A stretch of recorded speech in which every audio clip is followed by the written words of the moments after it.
Welcome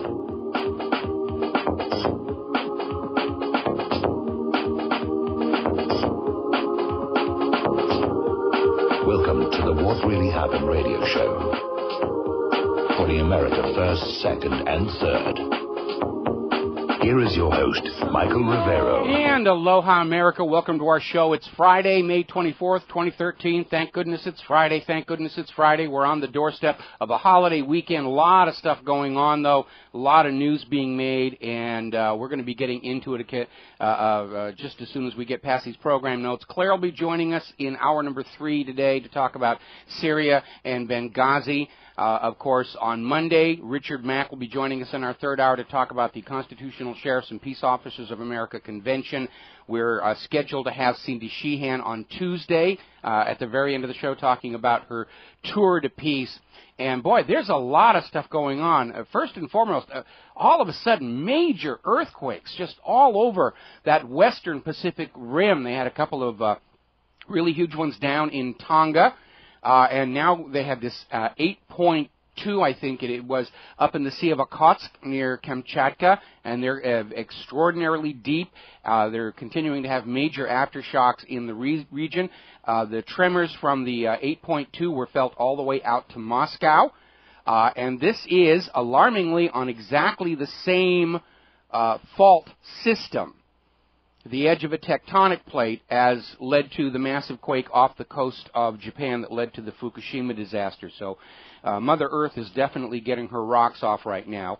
A little quick story that came in from yesterday up in Washington State, where Claire and I used to live, and we went over this bridge on a regular basis. It's the main West Coast route going up into Canada. The bridge on the Interstate 5 over the Skagit River collapsed, and last night they were saying there were just 3 cars in the water, no deaths. No deaths. Very fortunate about that. Carries a lot of traffic. Today they're saying that the problem was a truck rammed the bridge. And we're kind of getting 2 different stories about this. Now, obviously, this bridge collapse raises the issue of the crumbling infrastructure of America. The U.S. government is taking your tax money, and they're not spending it on you and your country. They're spending it on Israel and Wall Street and these wars of conquest and the rest of it. And as of right now, 1 out of every 9 bridges in the entire country have been judged to be structurally deficient. They don't even know when this particular bridge was last inspected. And last night everybody was saying it's just a reminder that our nation's infrastructure has been allowed to decay. So this morning we're getting the story that a truck hit the bridge. Okay, trucks hit bridges. Bridges are supposed to be able to withstand vehicle impacts because they do happen. But we got 2 different stories. One story is that a truck that was too tall hit one of the overheads, which actually, if you look at the design of the bridge, shouldn't have collapsed it.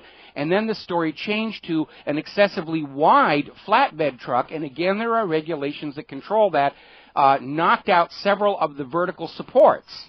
So we've got 2 completely different explanations for how a truck brought down the bridge, and I don't trust either one of them. I think it's just another classic case of the bridges being allowed to rust because Washington, D.C. is too busy spending your money on wars and Israel and Wall Street, and they have just allowed this nation to rot in place here.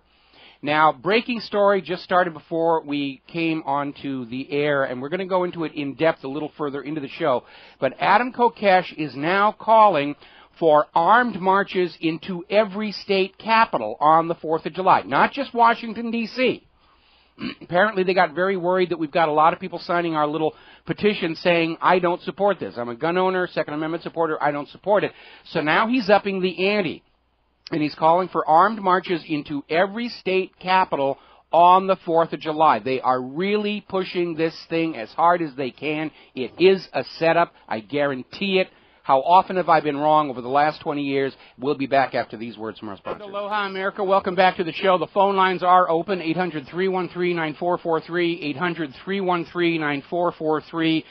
And between this Woolwich, false flag, Boston, and now this lame Kokesh plan to try and create the illusion of an armed rebellion rising in America, I think we're at the point where the New World Order folks have decided to hit the panic button and just go for it right now to try and bring about this world fascist dictatorship before more and more people wake up to what has been going on around the world in this whole private central banking thing. And I cannot tell you how alarmed I am that Kokesh is intentionally trying to make this look like it's a nationwide phenomenon. He started in Washington, D.C., and then we mounted our little petition, not to tell him to stop, not to change his behavior. All we wanted was a forum where people who support gun ownership and Second Amendment can say, we don't agree with this behavior, to try and undermine the message that whatever Kokesh is doing represents all gun owners all across America. And so now Kokesh is saying, every state capital on the 4th of July, everybody's got to carry loaded guns into the state capital here. He's trying to, whatever he's doing, he's trying to make it look like it represents every gun owner and Second Amendment supporter in the country. So something bad is being planned, something bad to declare a national emergency, to suspend the Constitution, especially that pesky Second Amendment, and start gun confiscation.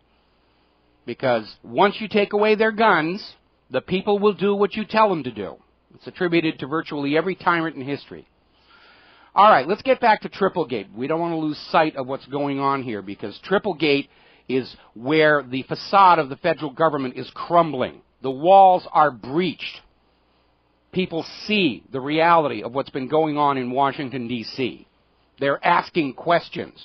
We here at Republic Broadcasting, we have got the answers. An official organizational chart of the Tax-Exempt and Government Entities Division of the Internal Revenue Service shows that Ingram and Lerner were basically at the center of power of all of it. They were calling the shots. They're still trying to say, oh, it was just a couple of rogue employees who got over-enthusiastic, and absolutely not. By the way, Lois Lerner, who is already out there saying, Fifth Amendment, I did nothing wrong, but I'm not going to talk to you anymore. She is refusing to resign her position, and instead the Internal Revenue Service is putting her on administrative leave with pay. She gets a vacation. She gets to stay home and stay away from the press, and she's still getting her paycheck after attacking all of these conservative groups, these people concerned about the Constitution. What an amazing irony that the Internal Revenue Service was targeting Tea Party Occupy groups that support and promote the Bill of Rights, and then Lerner turns around and invokes her Fifth Amendment protections. Talk about irony there. We're going to grab a quick phone call. James in Washington. Aloha, James. Welcome to the show. What's on your mind? Good morning, Michael. I've been working nights, so I missed your show, but I got two quick pieces of information. The bridge that fell into the water, they're telling the residents they're going to fix it. That bridge's integrity has been failed now. They're going to have to tear it down, so we're talking a couple years. And you've been right all along. The infrastructure is just falling apart. And the second piece is I just got done cleaning the gun range full of bullets. They had 7 million rounds in there, and that's just one little town, one little gun range. Yeah, everybody's arming. And you know something? What's amazing? Gun crime in this country is actually in decline, because the criminals all know that law-abiding citizens are arming up right now. And, that's right. Absolutely a good thing. And by the way, if you are a gun owner, yes, you've got to continually train to handle that weapon well and safely. Don't just go out, buy a gun, put it in the closet, and think you're safe, because you aren't. Right, Mike. Yeah. That gun range was actually, it's the police range. They've shot 7 million rounds in this small little community. That's just one gun range. And that's the police range. That's just the police range. Okay, here on the island of Oahu, the police range is open to the public. It's over by Cocoa Head, and the police train there, but the public's allowed in because it's pretty much the only outdoor range we have on the island. All the others are indoors. And by the way, they're big business. The Japanese come in from Japan. There's a big gun range right in downtown Waikiki. It's an indoor range where Japanese can go and pay really big bucks to actually handle and fire a gun, because they're not allowed guns over in Japan. Do they allow the public to use this police range where you are? No, actually, the thing I wanted to tell you before I let you go is that let's just say each bullet costs 50 cents, and some are bigger and some are smaller. We're talking about, rounded to $1, $3.5 million these policemen have shot in the last 7 years, and that's just taxpayer money in the dirt. And looking at how many innocent people get shot by the police, you'd think they'd be a little bit better at it, you know, after all that practice. All right. Thank you so much, Michael. All right. Thanks an awful lot. We're going to switch over to Chris in Las Vegas. Aloha, Chris. Welcome to the show. What's on your mind? Aloha, Michael. I didn't want to revert too much on your talk, but Adam Kokesh is one that about a year and a half, 2 years ago, when the Occupy was going on, they had a lot of Facebook actors posting who reappeared multiple times, along with the same thing that occurred in Sandy Hook. And I had Kokesh down as one that was one of those actors back then, and I've had quite a bit of concerns about his authenticity as opposed to being an agent provocateur, acting as a conservative to do the bidding of the DHS to inspire a uprising under the Second Amendment actions in Washington, D.C. Well, again, I wasn't going to get into this in detail until later in the show, but since you brought it up here, apparently in a radio interview he just gave, Kokesh came out and said he opposes even restoration of the constitutional republic because that is another way to rule us. And so he's basically hemming and hawing around the idea of complete anarchy. And again, this just absolutely plays into a propaganda agenda to demonize all gun owners and Second Amendment supporters as anti-government, violent, dangerous, anarchist, kook wackos who've got to be disarmed for the betterment of all mankind. And again, this idea that he's now calling for armed marches into every state capital on the 4th of July is a clear attempt to sell this idea that this is a nationwide behavior of all gun owners. And it's clearly a counter to this, you know, growing voices of gun owners and Second Amendment supporters across the country saying we're gun owners, we support the Second Amendment, we think this is a very reckless action on Kokesh's part, and we don't support it. So, you know, this new call for every state capital is an attempt to sell this as a nationwide behavior of all gun owners. This is a propaganda fistfight, and the first one to quit loses. Absolutely. Even if it's not a contrived event from the very first, it creates the perfect pretense to be infiltrated by a provocateur actor to go in and fire off a shot to bring about the reaction from the D.C. police force that they seek, and perhaps DHS, that they seek to have to give the provided impetus to bring about the shootout that they want to create the national uprising against firearms. Yeah, that's exactly it. I mean, that's what they did at Kent State. After all these years it came out, there was an FBI informant who fired a starter pistol into the air that gave the National Guard the excuse to open fire on those unarmed protesters. And they're just replaying that same thing all over again. And even if Adam Kokesh is just being a publicist and an opportunist, you know, as you say, it is an absolute open invitation for the government to send infiltrators into these marches to pull the trigger and provoke a confrontation. And don't forget, last week the Pentagon announced that they now have the authority, in direct violation of Posse Comitatus, the Pentagon says they have the authority to send the Army in to intervene in any civil disturbance without waiting for the President to approve or the state governors to ask.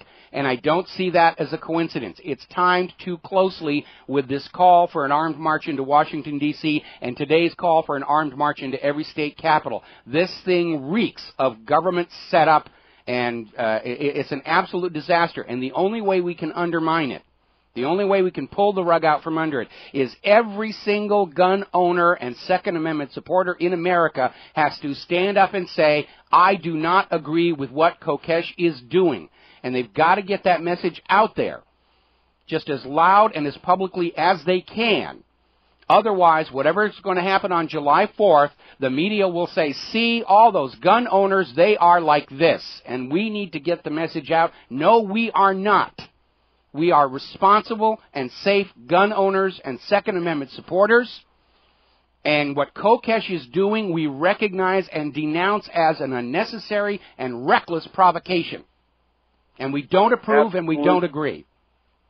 Absolutely. He is merely a crafted, plausible deniability scheme to give the opportunity to prosecute the agenda that the administration has lusted for years and years and years, taking away the guns from lawful, American-loving individuals. That's exactly right, and that's why Department of Homeland Security has been buying all this hollow point, man-killer ammunition. The government knows that if they just sit and wait for the financial collapse, we, the American people, are going to point the finger of blame where it deserves to go, the Federal Reserve and the federal government. The federal government needs an armed uprising that they can crush brutally and suspend all of our civil liberties to keep us under control. And that's what this whole Kokesh situation is about. We got to take another break for commercials. We'll be right back. And yeah, I guess this is the Kokesh Bash show today. And aloha, America. Welcome back to the show. And Adam Kokesh is definitely ramping this up. Apparently, he has released an official statement. This is from Adam Kokesh himself. He's no longer even calling what he's trying to do a protest. He's calling it a revolution. Let me read you a direct quote. A new American revolution is long overdue. This revolution has been brewing in the hearts and minds of the people for many years, but this independent state shall take a new form as the American Revolutionary Army will march on each state capital. We can pretty much cut it off at this point. Do you understand what Kokesh is doing? He is creating the illusion of an armed uprising for the government to put down brutally. And that's why I'm saying this announcement by the Pentagon that they have assumed the right to intervene in civil disturbances without waiting for civil government authority is not a coincidence. This is the biggest fraud this government has played to date. They're going to manufacture a revolution that they can put down and use as an excuse to declare a national emergency, suspend the Second Amendment. If you are a gun owner, if you are a Second Amendment supporter, if you are a Bill of Rights supporter, this is the time when you have got to stand up and be as loud as you can to say, I do not support what Kokesh is doing. Kokesh is a nut job. Kokesh is opening a door for government tyranny. He is not opposing it. This is a staged incident. The federal government is desperate for a revolution so they can bring about martial law, because that is the only way they can survive the coming collapse of the Federal Reserve Ponzi scheme bank. They couldn't get their World War cranked up to blame it all on that. They've run out of scapegoats they can blame all the problems on. The only way they're going to maintain control in this country is by complete, absolute, despotic tyranny, for which they must disarm the American people. So they can sit there in Sodom-on-the-Potomac and say, look, we understand you're hungry and starving. You're watching your children wither away from hunger. But we're still the government, and you will do what we tell you, because we've taken away your right and your ability to say no. The government has been preparing for this for years. Think about all that hollow point ammunition they have been buying that is not suitable for target practice. It is designed and intended to kill human beings, meaning you, the American people. This whole thing is a setup to give the federal government the excuse to simply shred the Constitution. Remember, 2-3 months ago, we were seeing these trial balloons at MSNBC and the New York Times about, it's time to get rid of that Constitution. The federal government would be much more efficient without it. And Kokesh and his hoaxsters are opening up the door to give the government the excuse to do just that, get rid of the Constitution and create a new tyranny on the North American continent, a fascist economic dictatorship, and to force that fascist economic model on the rest of the world with your children. What Kokesh is doing is dangerous. He's working for the other side. He's working for the federal government. He is giving them the excuse to destroy the Bill of Rights and the Constitution. And the only way that we can stop him is for every single American who supports that Constitution, who supports the Second Amendment, who supports all the Bill of Rights, who supports gun ownership and an armed society able to resist government tyranny and well-armed criminals armed by that very federal government. Now is the time to stand up over this holiday weekend, wherever you go, talk to people and say, what Kokesh is doing is wrong. He does not represent the vast majority of American gun owners. He does not represent the vast majority of Americans who seek a restoration of the constitutional republic. He's already said he doesn't. He supports anarchy. This guy is tailor-made for the government to portray all gun owners as dangerous, kook anarchists. And we have got to stop this. And the only way to stop this is by undermining its propaganda value. And so if you're a gun owner, a Second Amendment supporter, and you sit on your butt and do nothing and do not speak out between now and July 4th, you're going to get what you deserve. They're going to be kicking down the door and confiscating your registered firearms and taking them away. Then they'll come after your gold and silver to save the banks. Then they're going to come after your children to conquer those few remaining nations who have the temerity and the upstartedness to refuse the blessings of private central banks that issue the public currencies alone at interest. There has never been a time when it is more important for you to get out there and stand out in public and speak your mind. I think a lot of Americans are doing just that. That's why they've escalated this from Washington, D.C. to a call for marches on every single state capital. This is dangerous. Kokesh is getting ready to sell your Constitution to the federal government. We'll be back after these commercials. America, welcome back to the show, and I did not mean to turn this into the anti-Kokesh March show, or announce his revolution, the anti-Kokesh Revolution show, but it is an important topic here right now, and I want to make a couple more points before we go to the phone lines here, okay? Kokesh's revolution, and that's what Kokesh is now calling it, a new American revolution. He is calling for an armed revolution. This is how Obama's going to get out of Triplegate. Everybody's going to be talking about the armed uprising by those Second Amendment freako-wacko anarchists, whatever.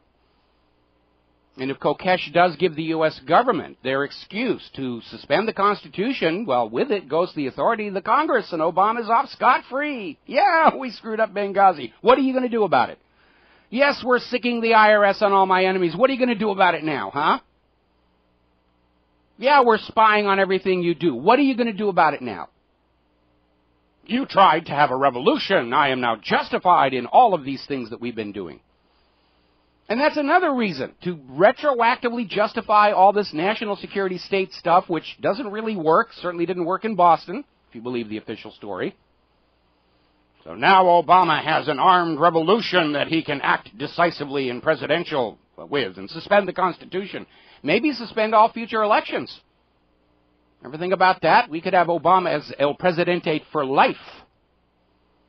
This is a government operation. This is a staged government operation to manufacture an armed rebellion to be crushed down brutally, to re-enslave the American people to the Federal Reserve. If Kokesh were really a legitimate revolutionary leader, the government would have those Florida FBI guys interview him at midnight, followed by an accidental shooting like they did that kid the other day. Or maybe they could have the Boston police run Kokesh over with an SUV and claim it was Kokesh's brother driving it at the time. Do you think for a second, if Kokesh were really perceived as a threat to the U.S. government, that he would not immediately meet with an accident? Or a drone strike? Under the explanation for Obama's drone strikes killing U.S. citizens, Kokesh qualifies. This little namby-pamby arrest to throw him in jail is a promotional device. It's a public relations stunt to sell him, to sell the brand to Americans. All right, we're going to go to the phones here. George in Michigan. Aloha, George. Welcome to the show. What's on your mind? I think if there is going to be any kind of a march, the constitutional sheriff should be there with their uniforms, their badges, and their guns, and let it be known that they will make sure there's nothing will go wrong. It's a nice idea. The problem is any government agent provocateurs in the crowd are not going to be deterred by those constitutional sheriffs. They may not even be in the crowd. Again, go back to Kent State. That free-for-all by the National Guard was started by an FBI informant with a starter pistol, and he wasn't in the National Guard. He wasn't with the protesters. He was just off to one side. That's all it's going to take. Well, if there's no march, something needs to be done that's going to make a difference to improve this country. Well, again, what I've been saying for years and years is, and I know it's very hard, and I know people are angry and frustrated, but patience, patience, patience. This system is destroying itself right now. The whole private central banking network is hovering on the edge of collapse. We're getting flashing red warning signs from all the world markets. We're going to be talking about the economy a little bit later on. Triplegate has just absolutely destroyed what was left of the federal government's credibility. It's all going to come crashing down the way the former Soviet Union did. And what the federal government wants to do, if they can gin up this make-believe, mythical armed revolution, then they can get rid of the Constitution, impose a dictatorship, and they will continue to have their rulership and their perks and their wealth in Sodom on the Potomac and Wall Street. And they'll simply say to the American people, you don't like it? Too bad. You can't do anything about it. That's what they're trying to do. They're trying to have this revolution before the system collapses all on its own. In the least, I'm calling for as many talk show hosts as possible to pool their resources and shame the scripted government-controlled media, disgrace them, expose them for their lies and hypocrisy. We're doing our best. Okay? Thank you. All right, we're going to switch over to Ted in Georgia. Aloha, Ted. Welcome to the show. What's on your mind? Yes, I absolutely and totally agree with you, Mike. This is the most foolish and foolhardy thing I've heard in a long time. And what I want to know is how to spell Kokesh, because I want to put a letter in a statewide paper refuting this whole deal, because I think it is absolutely insane. It is Kokesh, and if you go to my website, whatreallyhappened.com, up there at the top of the content, permanently, from now until July 3rd, is my petition for people to sign to say, I do not support what Kokesh is doing, and there are links to various stories. There's a link now to his calling for an armed revolution, and there's a picture of Kokesh himself that you can use. And thank you very much for writing that letter to your editor. That's something everybody ought to be doing. Every online blog, every pro-gun website, if you're a member, get in there and start blogging saying we all need to go public. Gun owners, law-abiding American citizens do not support this. We are not part of Kokesh's call for an armed revolution. It is a ginned-up hoax by a federal government that's scared out of its mind that they're about to lose their jobs. And they want to keep their jobs, and they will do whatever it takes to keep their power over you, to keep their hands in your wallet. They will lie, cheat, steal, and kill. And they believe it makes them superior human beings, but it does not. It just makes them human beings willing to lie, cheat, steal, and kill. Thank you, Mike. You're doing a great job, and I appreciate it. I'm going to support it. All right. Thank you very much, and spread the word, and I appreciate every little bit of help we get on this. It is that important. We're going to switch over to Werner in Canada. Aloha, Werner. Welcome to the show. What's on your mind? Yeah, good afternoon, Mike. I think now is the time to keep cool heads. Yes. And maybe we should start supporting the last few honest judges that are still in the system. For example, where this judge now got put into the slammer for the next 28 years, who was feeding children and people into the prison industrial complex.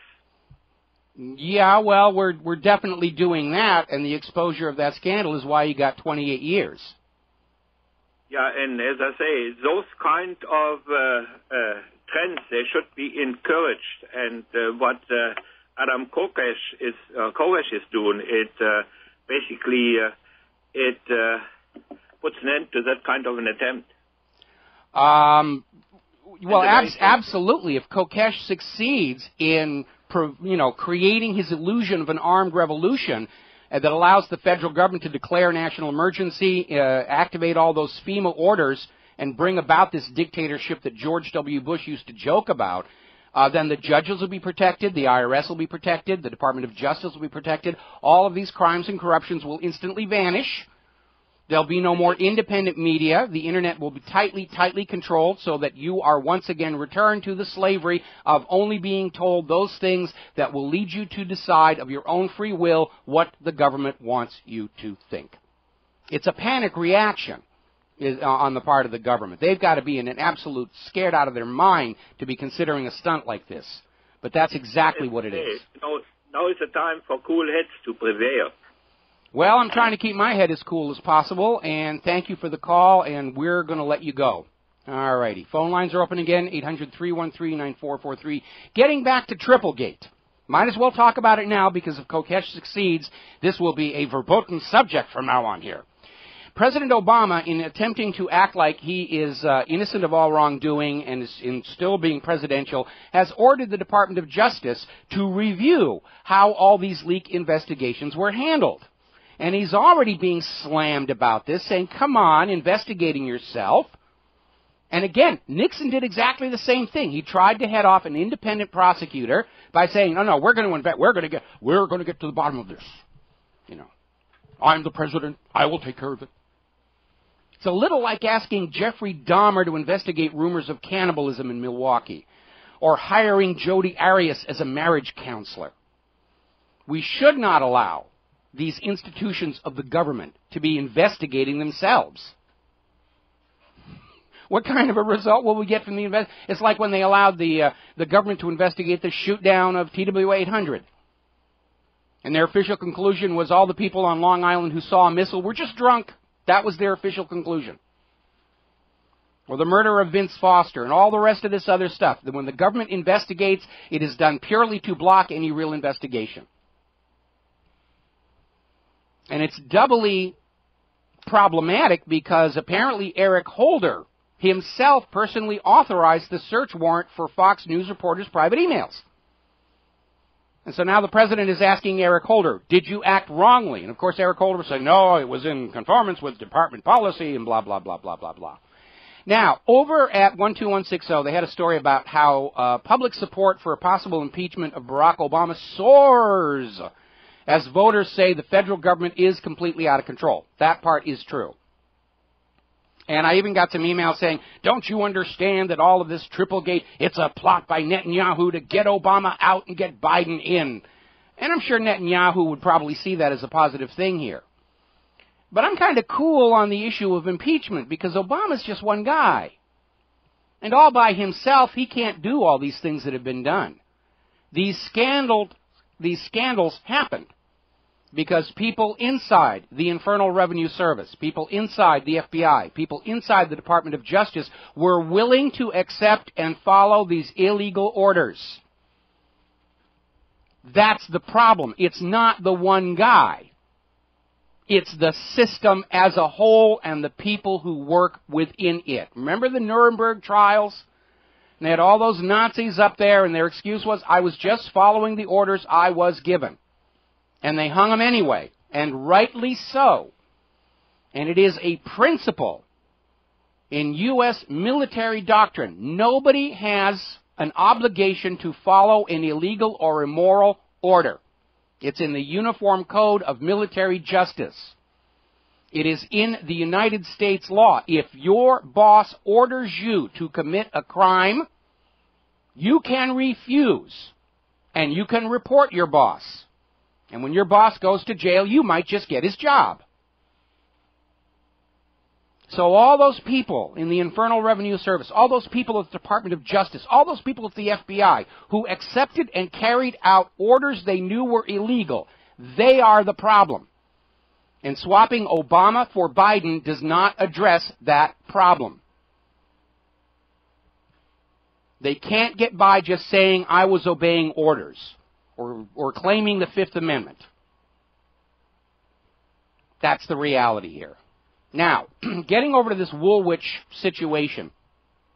I've been noticing on Fox News today, they've been showing the video of our Patsy standing there screaming about Allah, an eye for an eye, and all the rest of that.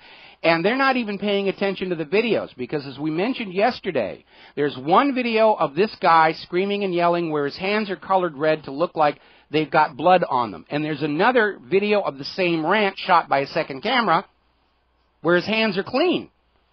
And Fox is actually showing both videos, alternating. And they don't seem to realize those two videos where one, the hands are colored red, and the other where his hands are clean, completely destroys the credibility of this whole illusion. And we're seeing a lot of articles posted all over the net basically saying, we're not buying this one. It's too convenient. Oh, another horrible crime by a Muslim fanned up to start riots and an anti-Muslim sentiment. It's another hoax and a fraud. And now, of course, we're finding out, just like in Boston, where it turned out that Sarnia Brothers had these links to American intelligence agencies, now we're finding out that MI5, was connected with this guy who's supposedly waving the knife and everything around. All the friends and neighbors of the accused attacker are just saying he was a normal, regular guy. And remember, the video shows him wearing a gold ring.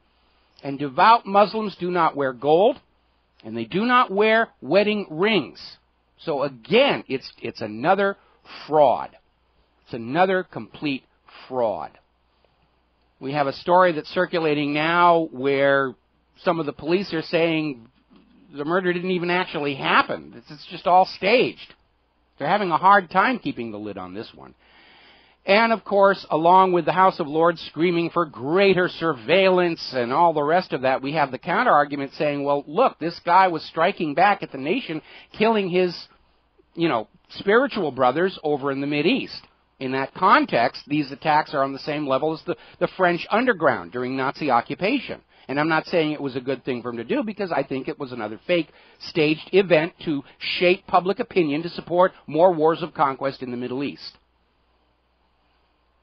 But remember what I told you about propaganda. For propaganda to work against a general population, it must present a clear, elegant view of the image that is being projected onto the people. When it's thrashing around back and forth, when it's trial balloon this, trial balloon that, conflicting stories, you lose that narrative. And the public, already suspicious and skeptical, is looking for reasons not to believe the official story. And in this case, they're finding them. Meanwhile, interesting story coming out of Birmingham. Apparently, Mohammed Salim, 75 years old, was stabbed to death as he returned home from the local mosque. That's not getting the headline coverage that the Woolworth killing is. And the headline, at least as reported over in The Guardian in Great Britain, is that the Birmingham murder may have been racially motivated. But no big deal. He was a Muslim, so we don't really care. Oh, my goodness. Alrighty, we already talked about that. Again, we talked about how the British government is using the Woolworth murder to push for greater surveillance on all of their people. According to the New York Times, President Obama is getting ready to back a proposal by the FBI to introduce legislation called the Communications Assistant for Law Enforcement Act, which will open up every single device you have, computers, smartphones, tablets, everything, to constant online surveillance without a warrant. We will be. And aloha, America. Welcome back to the show here. Looking at my email, I'm convinced Adam Kokesh is a government operative. We really need to formulate a coherent strategy to stop or at least diminish what he's planning to do, solicit suggestions. And I think we already have the way that this can be undermined. This is a propaganda operation. And what we do is we deny the narrative to the government. And the narrative is clearly an armed revolution by those gosh darn gun-owning, Second Amendment, Constitution-kissing whack jobs out there. And so we, the gun owners and Second Amendment supporters and pro-constitutionalists, and I know that makes us all terror suspects in the eyes of the federal government right now, we all have to stand up right now And we have to be willing to exercise our First Amendment right to freedom of speech, freedom to assemble peacefully, nonviolently, and stand up and say, we're not part of this. Whatever Kokesh and those few losers who are going to follow him on this stunt may do, they do not speak for us.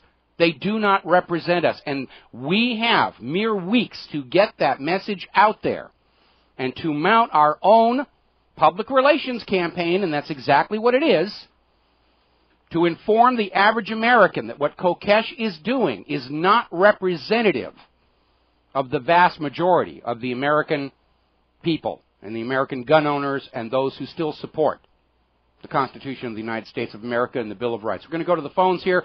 Don up in Idaho. Aloha, Don. Welcome to the show. What's on your mind? Yeah, I wanted to make the point that, I know that there's a lot of people out there that are probably feeling like, it's time for some kind of a revolution or something like that.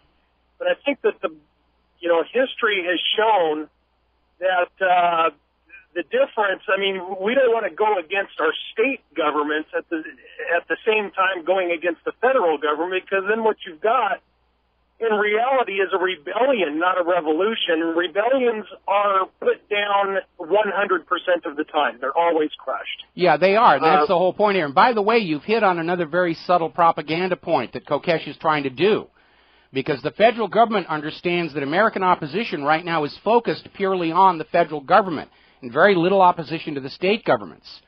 And so by doing this stunt of armed marches into the state capitals, Kokesh is trying to turn those state governments against the American people. And they're looking at all these states that are passing all these laws to block federal government control, to block Obamacare, to block NDAA, to basically stand up for states' rights. And so if Kokesh gets a lot of people going into the state capitals, those state governments are going to say, whoa, we need to be protected from the people. And they will drop their opposition to the federal tyranny, and they will sign right on board with the federal agenda. We got to take a break for station identification. Back with more phone calls after these few minutes. And aloha, America. Welcome back to the show. And we're still talking with Don in Idaho. You had something else you wanted to say? Well, just to expound on, what we were talking about, because revolutions already have a very small, very infinitesimal chance of succeeding without sponsorship from other countries or from leadership from your own state. So that's what we saw during even the Revolutionary War with against the British. While our own states, the heads of the colonies, were for it, that still would not have been a success without the help of France. So, well, it would be. You need to remember, in the case of the American Revolution, Washington and Jefferson didn't march into London, and force that confrontation. You don't march into the seats of power when you're having a real revolution. You start at the periphery and you work your way in. From a military historian point of view, what Kokesh is doing is the absolute worst way to launch a revolution. He's taking a ragtag group of untrained people, marching them into the seats of power. They are going to get creamed. Exactly right. Exactly right. So that's what I called about. I wanted to add to the reasoning about why this should not be supported. Absolutely. Absolutely. Okay. Thanks for having me. All right. We're going to switch over to Bob in Texas. Aloha, Bob. Welcome to the show. What's on your mind? Howdy, Michael. Howdy. Yep. Okay. Hey, I've been listening to you the last couple of days on this Kokesh, the guy, whatever the hell heck his name is. And I'm thinking, if people don't support him, we'll keep them from getting their SSRI patients, whatever the heck they are, putting a bunch of them in there with him and bringing on to get what they want to do. Well, that's exactly my point. My petition is not intended to try and sway Kokesh and his followers, okay? The point of my petition is to provide a venue for people who do not agree with him to come out and say, he doesn't speak for me. His actions don't represent my views. The government is going to try and use Kokesh to tarnish all gun owners as dangerous anarchist fanatics. And the only way we can do that is between now and July 4th for every gun owner and Constitution supporter to stand up and say, no, he doesn't. He doesn't represent us. We're not planning an armed revolution. We're just going to sit quietly and patiently and wait for the private central bank and the federal government to destroy themselves, as they are clearly in the process of doing. That I fully understand, but kind of what my point was, perhaps the government is going to supply him with the followers he needs.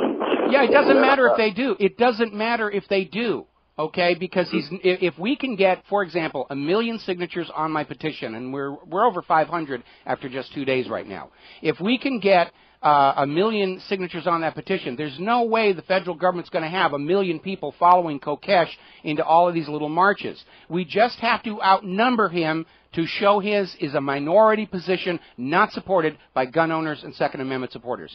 That's all we're trying to do here, is shout down the government before it screams that Kokesh represents us all, because he doesn't.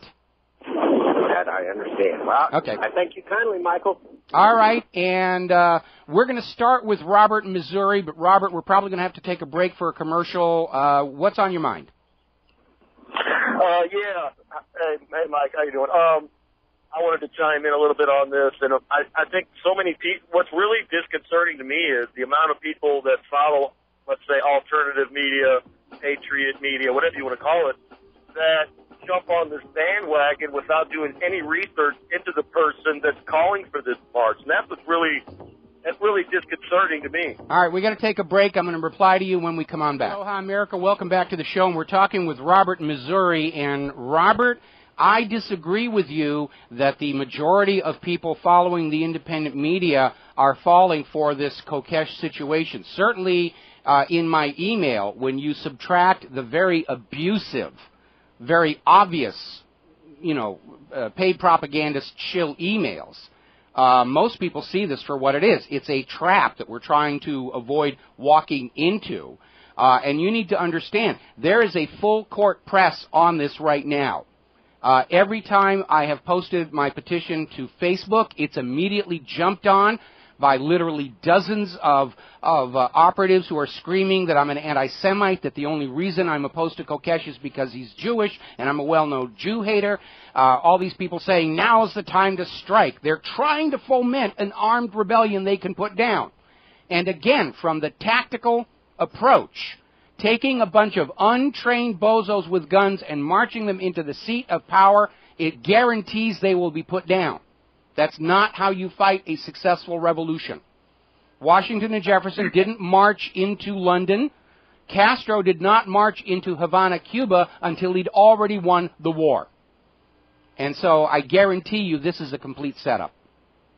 Well, hey, check this out, Mike. Here's what I want people to think about. Okay, let's say you join this march, and we all know that things are reaching a kind of a crescendo here with financial uncertainty and everything else. Do you really want to be somebody that takes one of your precious firearms in some symbolic march right when things are about to go crazy in our country and lose your firearm, get arrested, and the rest of it, and leave your family hanging out in the breeze? Well, it could be worse than that. You could wind up being the person that is shot by the agent provocateurs to get this thing going. And again, for everybody who is Kokesh is now calling this a revolution. And if you're planning on going and following Kokesh or one of his other minions into Washington, D.C. or the state capitol, you need to look at yourself and say, are you trained to deal with an actual firefight with the police or the army? And the answer is you are not. You are a lamb being led to the slaughter to make a propaganda point. Yeah, and you could be the next Sarnoff brother. And even if you're totally innocent, you could be right. And people need to really get that.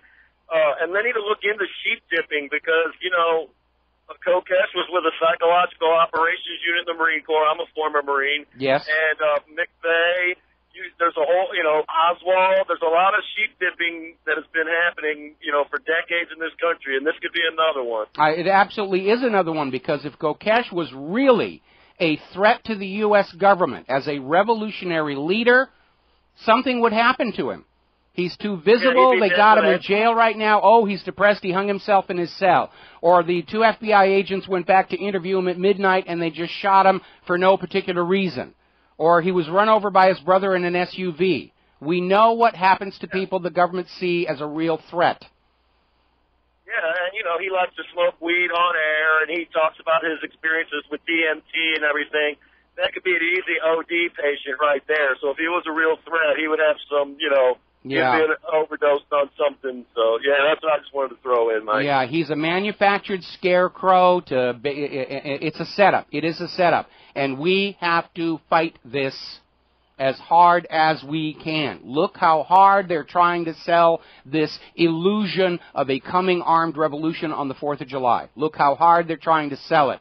We have to sell the counterview just as hard. And I know we don't have the same resources that the government does. They've taken all your money away from you, and now they're spending it to lie to you. But we have to stand up. Everybody listening to this show, and you have to call all your pro-gun, pro-Second Amendment, pro-Constitution supporters, and you have to get them on board to get the message out at the grassroots level. This is a manufactured hoax by the federal government to try and bring about martial law and suspend the Constitution. And that's all it is. I guarantee you that's what they're trying to do. I wanted to add one thing, Mike. I would suggest we all bombard Alex Jones and all his little minions for supporting Kokesh rabidly and tell them what frauds we think they are as well over at InfoWars for pushing this thing. That might be a nice thing to do, but I think right now, because time is so limited and resources are so stretched, you need to really focus on ordinary Americans at the grassroots level. We could call Alex Jones or anybody else who's supporting this nonsense and scream at them from now till July 4th. They're not going to change their position because they've been giving their marching orders. I mean, Alex Jones originally agreed with me that this was a very stupid, reckless stunt for Kokesh to do. And then all of a sudden he does an about-face, and he's going to be there in Washington, D.C., trying to ride the public relations windfall that this is going to bring him. And I don't think there's any amount of pressure we can bring on Alex Jones that's going to change his mind about that, so let's not waste our time. Let us go out to ordinary Americans, our friends, our neighbors, our schoolmates, our co-workers, and just say, I'm a gun owner myself. I support the Second Amendment. Kokesh and his people do not speak for me. They do not act for me. What he's doing is wrong. Because the only way we can stop this propaganda campaign, the only way we can pull the rug out from under it, is to get Americans realizing, along with us, this is just a minority fringe group and they're troublemakers. And the trouble that they're making serves the federal government's agenda of getting rid of the Constitution. And again, for people saying, oh, the government wouldn't do that, just say, go back 2 months. New York Times, MSNBC were carrying articles, trial balloons, to see if the American people would go along with losing the Constitution. They're already trying to sell that idea. Kokesh is out there saying he's talking about anarchy. Now he's calling what he's doing a revolution. They're ramping this thing up. This is the big play. And they're going to put everything they can into it. Because if this one falls flat on its face, it's all over. And the federal government is just going to have to ride the collapse of the Federal Reserve down into ruin, as they so richly deserve. This is a... Hey, I want to add one more... Yeah, go ahead. I want to add one more thing. Lenin, the best way to control the opposition is to be the opposition. People, we all need to keep that one in mind. Yes, that's a very, very good quote to bring back. The government doesn't want to deal with a real revolution, so they're just going to make one they know they can win. They know they can defeat. That's what this is about. And again, think of it from the historical, military, tactical point of view. Taking a bunch of people without military training and marching into the seat of power is not how you start and win a revolution. It's how you set up a bloodbath for political gain. It's exactly what's going on. I'm going to switch over to Shane in North Carolina. Aloha, Shane. Welcome to the show. What's on your mind? Man, hey, I just wanted to call in because I was actually... I was just previously tuning into InfoWars, and just for the record, Alex, if you listen to his most recent broadcast that just got finished, he took completely 100% with true support of that Kokesh march, and he says, good for Alex. Good for Alex. Good for Alex. I heard you guys talking about that, and I just thought, yeah, I'm glad he made that call. All right. I heard the previous caller, so I just wanted to call in real quick about that, and thanks for... Thank you for the clarification, and Alex, if you're listening to my show, you get a gold star. Absolutely, you get a gold star. Take care. All right, thanks an awful lot here. Yeah, I think with Kokesh, and you know what we may be seeing, quick little bit of analysis here. Kokesh started his armed march into D.C. I mounted the counter petition. It started getting a lot of attention on the net, and Kokesh may be trying to ramp this up because he realized he wasn't capturing a majority of gun owners to go along with his little scam here. Now they're just trying to build it up, and it may be an indication it's already failing. So time will solve that mystery for all of us, but if you have ever wanted to do something to protect your right to keep and bear arms, now's the time to do it. Get out there, be visible, speak out. And don't forget, when you have the courage to speak out, you give others around you the courage to speak out. Because one of the biggest lies that you are constantly sold by the government, by the corporate media, by your schools, is that you are all alone in your concerns that things have gone wrong with this country. That's why they're always letting you know we're listening to you, we're reading your emails, we're watching your texts. They don't want you talking to each other so they can go on selling you the lie that anybody who's questioning what's going on is just a wacko, fringy, isolated loner that nobody else would ever agree with. And when you finally have the courage to speak out and you stand up in that room and you say, this is really kind of screwed, you're going to see all kinds of people around you in the room and say, I thought I was the only one who thought that. And you break that illusion of isolation that's being imposed on us. And people start finding the courage to speak out and say, this is wrong, this is another government fraud.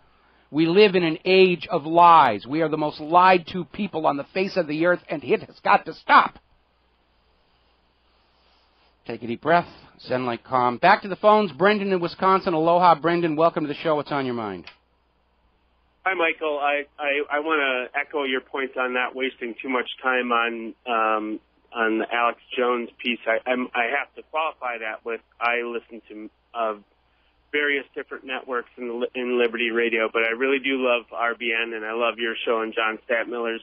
And I can say with a good degree of knowledge that the InfoWars guys have backed off of that. Yeah, we had another caller who just said the same thing, and so we're taking back all the bad things we said about InfoWars and Alex Jones. He's now in the good list again. And I love your points about self-determination and preparedness, and I think after 2012, there was that ramp up in preparedness. I think people are forgetting about that, and I'm glad that you keep mentioning that. Yeah, I disagree with that. I mean, gun sales are still through the roof here. We got to take a break for commercials. We'll be right back. Aloha, America. Welcome back to the show, and we're still talking with Brendan in Wisconsin. Brendan, did you have something else you wanted to say? Yeah, I think your point about using your Second Amendment rights is well received, and coming from an enclave like liberal Madison, Wisconsin, I can tell you that employees that in my business and the two adjacent businesses to me, you would never believe that they go out to the range and take their employees for a day at the range and really demystify. And I think that's the key part is to invite our lady friends to the range, and because that's half of the voting block right there at least, and get them to the range and have them see that it is not some big scary ordeal, and a lot of them find it very empowering. So that's a very, very good idea. Everybody right now who is a gun owner, who practices safe shooting, if you have friends who are kind of on the fence, don't go after the ones who are so adamantly anti-gun that they're going to wet themselves when they see an ammunition box. But for those people who are kind of sort of iffy about it, say, let's go out to the gun range. I'll show you what it's all about, and you teach them. And I've been through that experience myself. I taught when we first got together. I taught my wife safe shooting, and she was no longer afraid of or concerned about guns here. When we first came to Hawaii and I was working on Final Fantasy, I made a point every weekend of inviting one of my coworkers to go down to that Cocoa Head gun range and teach them safe shooting. Now, I was shooting a muzzle loader, but the principles are basically the same. And they wow, this is actually kind of fun and kind of cool. And this is what we can do to counter all this propaganda about guns being bad and so forth. Brendan, going to let you go. Thank you very much. And by the way, again, what we have been saying all along on this show is, do not initiate violence against the government. It's what they want. But prudence demands we be fully prepared to respond and protect ourselves and our families when the government initiates violence against us. That's just common sense. And the proper way to frame the whole gun debate is to say we, the people of the United States of America, under that Second Amendment, have a right to keep and bear arms equal, if not superior, to those in the hands of the criminals. And just take this whole revolution, tyranny thing out of the argument. The government really doesn't have a case to say that you should be helpless in your home when somebody with an AK-47 that they just got from Fast and Furious kicks down your door. Back to the phones here. I think it's Obi or Abby in Colorado. Aloha, welcome to the show. What's on your mind? Hi, Michael. I'm glad to talk to you. People stole my thunder about Alex, but one point is the people making laws against guns don't even understand how they work. We have a state legislator here who said that she needs to get rid of all the magazines so that people can't use their guns anymore because they'd be out of bullets. She did not realize that you can reload the magazine. You do put bullets back into those little magazines there. Oh, boy. It is amazing that, and it's not just guns. When we're talking about global warming, and these politicians are making these inane statements about global warming, and it is obvious they don't understand the underlying science, like all these politicians trying to link the Oklahoma tornadoes to global warming. It proves there's warming. No, it proves that there's a temperature differential, which is not the same thing. Correct, and it has to do with solar cycles that the sun goes through. That's true. And it's just, I do agree with you that anybody that marches on the 4th of July is not thinking straight. These people are going to bring themselves down by their own corruption.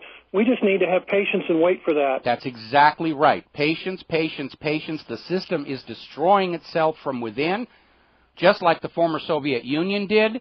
If we do not allow ourselves to be provoked into a reckless display that allows the government to mutate itself into this dictatorship that they want, it's all going to come crashing down. It's an even money bet that it's going to happen before the end of the year, in my opinion.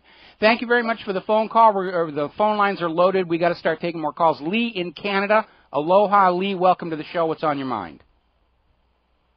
Hello? Hello, you're on the air. What's on your mind? Oh, okay. Yeah, I want to talk about Adam Kokesh. Yes?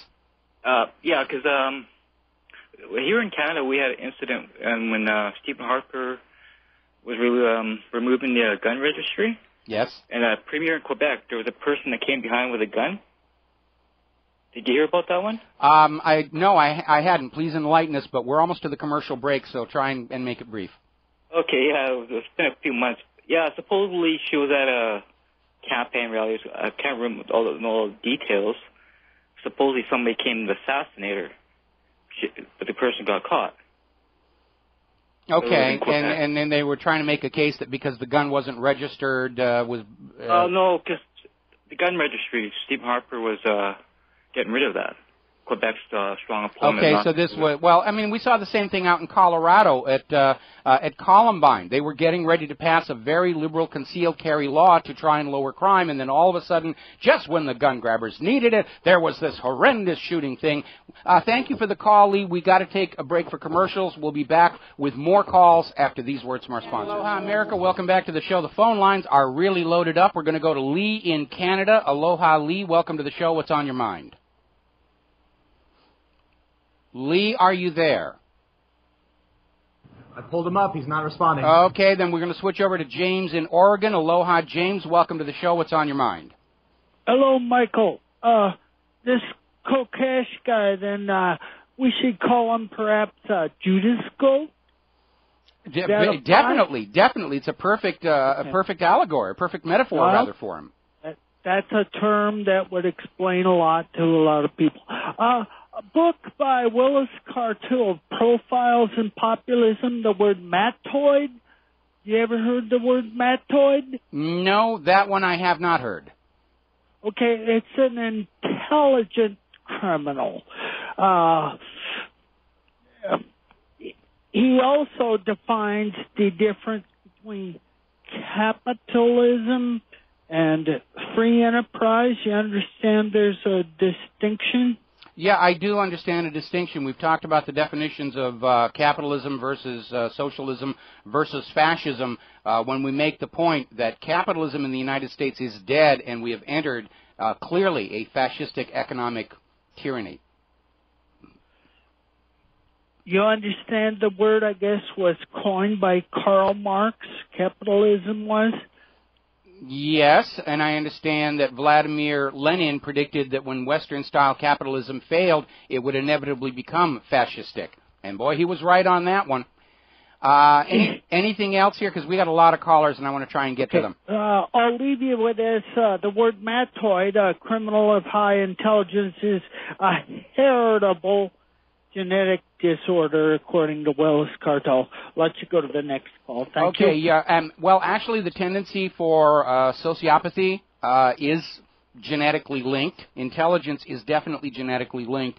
And I don't want you to get into the idea of thinking that criminals are dumb. The smartest criminals are obviously in Wall Street and Washington, D.C., but one of the surprises that I got back when I was still hanging out with the Mensa people was finding out that your average criminal tended to have a higher IQ than society as a whole, because they, first of all, had to be sharp enough to realize it was possible to break the rules and get away with it, and then smart enough to figure out just how they were going to go about doing it there. We're going to switch over to George in Texas. Aloha, George. Welcome back to the show. What's on your mind? How you doing, Mike? Doing great. Last night I went out, and what really got me so bad. I went to the restaurant, and there was a table there. They were selling baked goods, like community baked goods, and people buying baked goods. Only to find out it was for a child with leukemia. It was a returning Iraq War veteran. He is disabled. Yes. I only found out that he's still waiting on paperwork from the VA. He ain't got a prosthesis. He's sitting around in a wheelchair. And then I noticed all these illegal aliens getting all these benefits and all that stuff. And I realized the illegal aliens are treated better than our returning war veterans. And the Congress has no business talking amnesty when they haven't taken care of their own people. Oh, you're absolutely right here. All these, they're cutting food stamp money to legal American citizens. We're dealing with that here in Hawaii, where the food stamp money used to run out in week number 3. Now it's basically running out at the middle of the month. And, the local community is trying to step in to deal with that. But at the same time, they're openly advertising for illegal immigrants to come here and get on food stamps. And it's just completely out of control here. And you're absolutely right. These illegal immigrants are being cut more slack and given more benefits than the American taxpayer and our returning veterans. And that is a crime, in my opinion. Well, I just, if Adam Kokesh was ever to do something very outrageous, when the president puts the wreath at the tomb of an unknown soldier, be the heckler that says illegal aliens get better treatment than the veterans. Something like that. Well, you know what I mean? I would be very surprised if after what happened on Obama's speech earlier in the week is any measure. I think it's going to be very difficult for anybody who's not a loyal Obama-phile to get within a mile of him from now on. I mean, remember, last Christmas, the Secret Service was checking us out, my wife and I, over at the food distribution thing. They were checking us out to make sure we weren't a threat to President Obama on his Christmas vacation. And it worked out okay. Well, we made the guy carry all the heavy stuff. Well, and that should be the thing when we call the senators and congressmen when they try to bring this bill to the floor, saying you have no business talking amnesty when you haven't even taken care of our own returning veterans.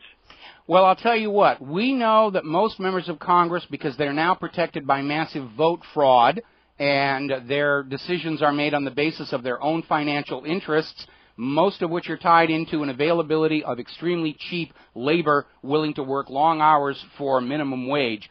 I don't think they're really going to listen, but what your time is better spent doing is making exactly the same comments to your friends, your neighbors, your schoolmates, your coworkers, to build a public consensus.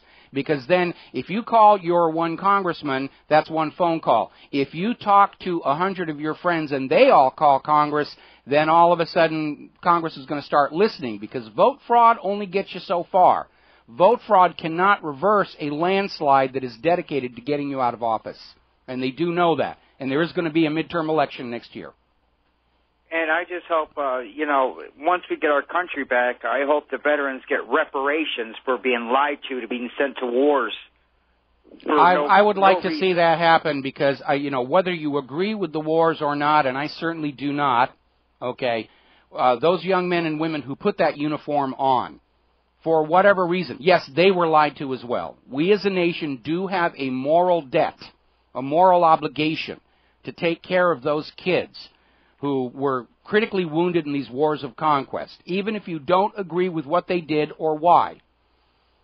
They did put on that uniform with initially the noblest of intentions to serve the country, to protect it against enemies. Yes, they got hijacked and diverted into privately run wars of conquest for private profit.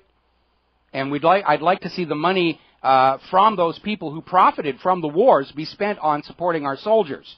But regardless of where the money comes, we do have to take care of these kids. We do owe it to them as a nation, I think. Okay? Well, I think first thing I start with is give them a piece of land and say you never have to pay property taxes for as long as you live there. That would be a good way to do that. I mean, obviously when we talk about the blueprint for the new America, we're talking about a country that is freed from all of these tens of trillions, close to $100 trillion in debts and obligations. And so taxes are going to automatically be very, very low. And we go back to a system where the taxes are spent on the people in the country and not just siphoned off to make a bunch of private central bankers insanely rich here. George, going to let you go. We're running out of time. We're coming up at the top of the hour where Claire is going to be joining us. Mike in Chicago. Aloha, Mike. Welcome to the show. What's on your mind? Right. There's psychology is one thing and taxes is another. And both of those things you're never going to be able to get away from. The fact of the matter is that I don't think criminals are either smart or dumb, but we let the criminals get away this time with what happened. And if there was no criminals around, why do these CEOs make so much money in comparison to the average worker? Maybe thousands upon thousands of more dollars per person. Well, why don't they take some of the responsibility for what happened? But no, they that's don't. Not going to happen. These are not people who take responsibility. Whether you're talking about corporate leadership or you're talking about politicians, they, as a class of people, do not take responsibility for the bad things they do. They just find somebody else to blame for it. They get the spin doctors out there, and they move on, and they think it's just how business is supposed to operate. Now, remember, capitalism can only work when the government is working for the people and the financial interests are kept isolated and private, away from civil power. Just like we talk about a wall of separation between church and state, there ought to be a wall of separation between business and state. And when the government is on the side of the people, capitalism can work, and it did work for the early history of the United States of America. But when the government aligns itself with financial business interests against the people, it's no longer capitalism. Capitalism is gone, and you've descended into fascism. Well, you know what? This mistake that has been made has been put. American people are hostage to this, and really, everybody thinks they own a house or they own property or they own a car. They don't own anything. Because that's right. when this thing comes down again, it's never been resolved to begin with. Okay, and these people they're going to short it. They're going to own everything. I think Jefferson was right. I don't think it's too late. We probably need grand juries. I think this is no growth. This is debt that has to be paid back. This is not growth.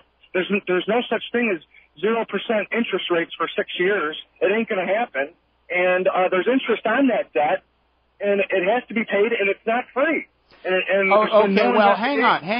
on. First of all, the vast majority of the debt incurred by the United States government does not have to be paid back if that government collapses. There is a recognized principle in international law called odious debt, where when the government basically goes out of business, money that it borrowed to fight wars, money that it borrowed to repress the people and control them, is considered illegitimate and not the burden of the people to have to repay. Now, money the government borrowed to build and repair roads, schools, and hospitals, that's a legitimate debt that we should be looking at. Now, interest in and of itself is not a bad thing as long as banks are kept private and off to one side of the main flow of currency, which should go from government to the people and back to the government. That is public currency as a public utility, and that's the way this nation was started. The private central banking model, by taking over control of the currency, turns all of it into a loan at interest, and that is why debt grows faster than it can be paid back. Now, when this whole system comes crashing down, you need to remember something. All that wealth held by the money junkies, it's just numbers in a computer and ink and paper. This is why people like Soros are trying to get as much gold as they can, because they understand the current financial system of the United States of America operates as a religion. It operates on the belief of the people that those pieces of paper and ink have some kind of meaning or value. And when that all comes crashing down, it's all going to be worthless. We're going to be in Zimbabwe territory with that.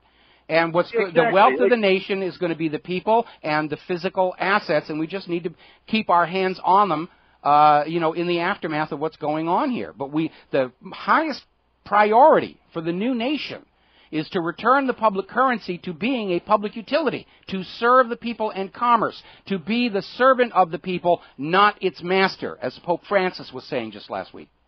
Right. Well, people, I think, are nervous because they feel that there's no hope to restructure. Our system should have been restructured. These banks should have never gotten bailed out. If they're too big to fail, they should have failed. I mean, there's just no common sense in this time of modernity that we live in. Everybody's just living for the moment. They don't care as long as they've got a roof over their head and food in the refrigerator. But you know what? Those days are coming to an end. And they're going to be all second-class citizens. And this thing you just talked about, amnesty, that's slave labor. That's special interests again that hasn't been resolved. I mean, we're being eaten alive. Yeah, we are. The whole Wall Street thing, they're basically, if you think about it, they're cannibals. They're growing rich on the life energy of the working people, and they're returning nothing of any value back to society for all that wealth that they are grabbing for themselves here. They're not true capitalists. They're fascists here. And again, forming a new nation, we simply write off all that imaginary debt. We tell all those foreign banks and countries that loan money to Wall Street and Washington, D.C., sorry, you made a bad investment. You're going to have to eat the loss here. And all those claims that the U.S. government said where they pledged our public lands as collateral on government borrowing, I'm sorry, the government did not really have the legal authority under the Constitution to do that. So we're just going to tell this other people we're not going to have it. We're going to simply say the debt doesn't exist. We're wiping the slate clean for the American people, and we're starting the nation over on the basic principles of the Constitution and the Bill of Rights, and go back to this idea. No private central bank. When it's all over and we're starting a new country, anybody who stands up and says we need a new private central bank issuing the public currency as a loan at interest, you grab that malefactor, you tar and feather them, hang, draw, quarter, burn, and have the ashes peed on by a rabid dog. That's right, Michael. Okay? We need our own, we need the people's money, like we had, I know you talked about during the greatest time of expansion ever. I think it was that Kennedy wanted to bring that greenback back. At no interest, and get ourselves back on our feet. Let's get these special interest people out, and let's start having some grand juries and some investigations and restructure the whole economic system. Okay. Anyway, that's all, and I hope people take a moment to think about what they have and what they're not going to have tomorrow if we don't do something, and that's all. All right, listen, I got to grab some more phone calls here, and you're absolutely right. John F. Kennedy tried to free us from the Federal Reserve with his United States note. 5 months after he did that, he was killed. And on the Warren Commission sat John J. McCloy, president of the Chase Manhattan Bank, president of the World Bank. And I don't care how good a banker he is not qualified to investigate the murder of the president. So he was there to keep that financial dimension behind the assassination hidden. We got a lot of phone calls. I'm going to really try and get to them before the top of the hour. Terry in North Dakota. Aloha, Terry. Welcome to the show. What's on your mind? Aloha, Michael. I have three things on my mind, Michael. And by the way, I really do enjoy listening to the moxie that you have in your spirit, because I agree with everything that you say that we should be doing to those who have been trying to frighten, I would say at least 80% of the American people and the people around the world. First of all, I have a question for you and your listeners. How does one become a slave? By permission. You agree to it. You believe it's the way it's supposed to be. You submit to it. So to your listeners and the wah-wah crowd in this country and around the world, understand that the only way that you become a slave is if you submit to it. I believe, and I've come to a realization, that 80% of the people, not only in this country, but around the world, are afraid of freedom. They are absolutely terrified of taking care of themselves and their lifestyles. 80%. And that is something that has been documented all throughout history by looking at how governments have done nothing but oppress All right. people. We got to let you go, Terry. We got to take a break for commercials. We got 2 more calls I'm going to try and get to before Claire joins us at the top of the hour. We'll be right back. Aloha. Welcome back. We're going to try and fit 2 more phone calls in before the top of the hour. Kevin in Los Angeles. Aloha, Kevin. Welcome to the show. What's on your mind? Hi, Mike. I've been a supporter of yours for quite a while now. I'd say since 2002. I've even donated much of my money to you. Well, not much, but a good amount. Okay. Thank you for the donation. You're welcome. And thank you for what you've done. But I have to say, as a listener, on this Kokesh thing, I'm drawing the line right here, and I have a huge bone to pick with you. Okay. And I'm wondering, will you censor me if I give you an opposing view and call you out on a couple things? Will you cut me off, or should I go forward? Well, you can go forward, but at the point where I think you're getting out of line, yeah, I'll cut you right off. It's my radio show here. But go ahead, start. Make a fool of understandable. That's understandable. I won't cuss. I won't yell at you. I'm not going to go across the line, but I'm going to point out. Okay, but you do have to hurry because we're running out of time. Okay. Regardless of what you feel about Adam Kokesh, regardless what you feel about his method, that man has done so much for the principles of liberty and educated tens of thousands of people in libertarian principles, agorist principles, voluntarist principles. In all these years, he's brought people to the fold of libertarian or liberty ideals. Okay, well, I'm going to have to disagree with you on that one because he's out there talking about how he does not want to see a restoration of the constitutional republic, that he's favoring anarchy. He was on a radio interview, I think it was just yesterday, saying that. And you don't bring people to libertarianism by opening up the door for a government crackdown on those very people. And so I'm sorry, we're running out of time, and I am going to cut you off, and we're going to switch over to Kent in West Virginia. Kent, are you there? Yeah, hi, Mike. Just a few quick words. There's a lot of information on the web from mainstream media about police informants, a very famous case in England. I'm going to give you 4 words to put into Google. Grass, Mark, Kennedy, Stone.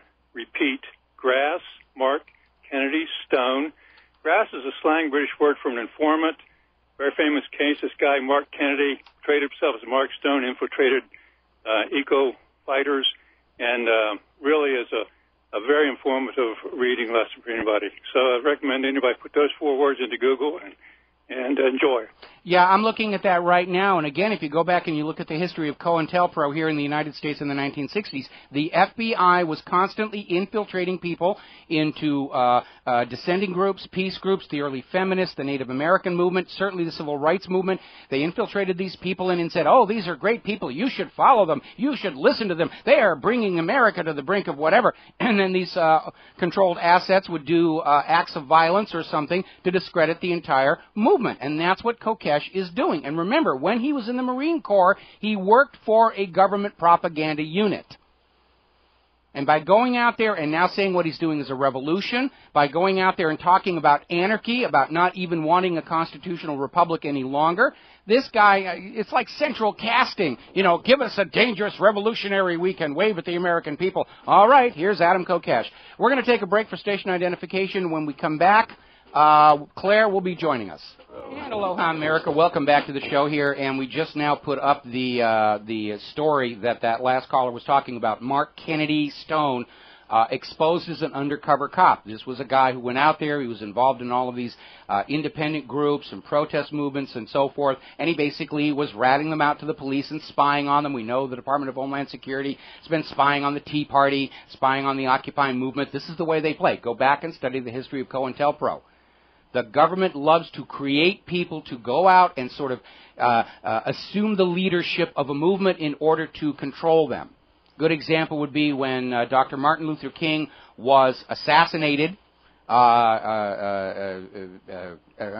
sorry, the guy who took over the civil rights movement from that would have been Reverend Jesse Jackson. Jesse, yes. And Jesse Jackson said, I am now the new leader of the civil rights movement, and he would not go as far as Dr. King did, especially with regard to the Vietnam draft and fighting the war. Mm-hmm. Don't forget, it wasn't that long ago when fellow talk radio host Hal Turner came out and was outed as an FBI plant to try and get people going in a certain direction.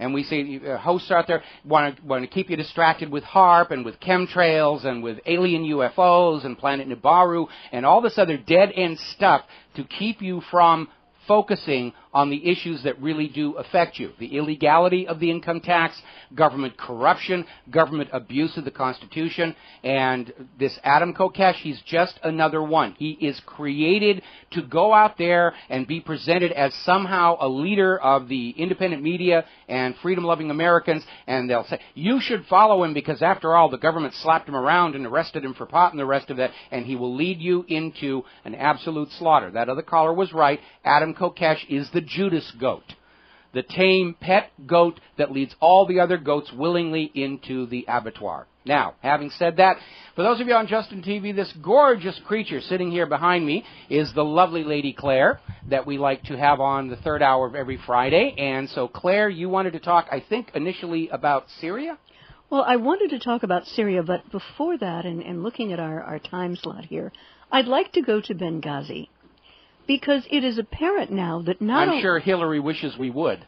Yes, I'm very sure.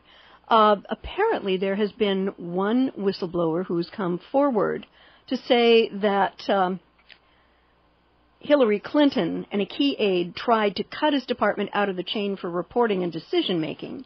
And his testimony is going to be happening with Darrell Issa next Wednesday. That is going to be a very interesting dialogue.